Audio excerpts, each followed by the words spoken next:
Hey everyone, Luke here with your Weather Wednesday video post. Last week I spoke about the safety myths that surround tornadoes, and this week I'm going to talk about behavioral myths. There's 4 behavioral myths that surround tornadoes, and I'm going to talk about them this week. The first behavioral myth that I'm going to talk about is the size of the funnel or the tornado is directly related to the intensity of it.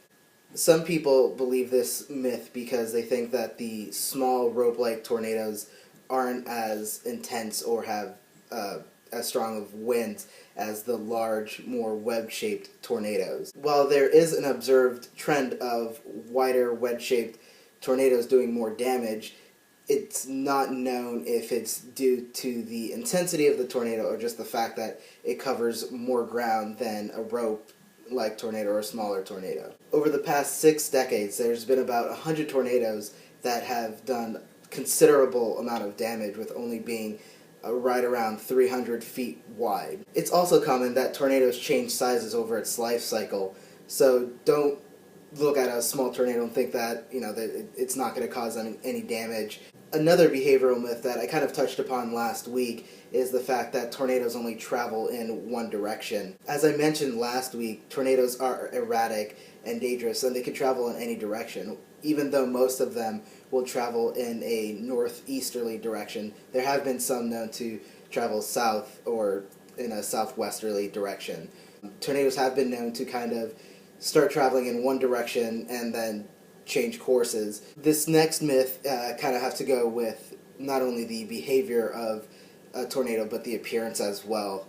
People tend to think that if the condensation funnel of the tornado hasn't reached the ground, it's not going to cause damage. So a tornado appears to have touched the ground when the condensation funnel kind of just goes from the ground up. It appears that it's actually on the ground. But again, this is a common misconception that if you don't see that funnel all the way down to the ground, it's not going to cause any damage. Circular, violent surface winds, not the condensation funnel, is actually what defines the tornado and the damage. So there are some times where you can kind of see the funnel, but it's not reached all the way to the ground.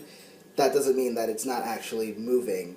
That just means the condensation isn't completely surrounding the entire tornado.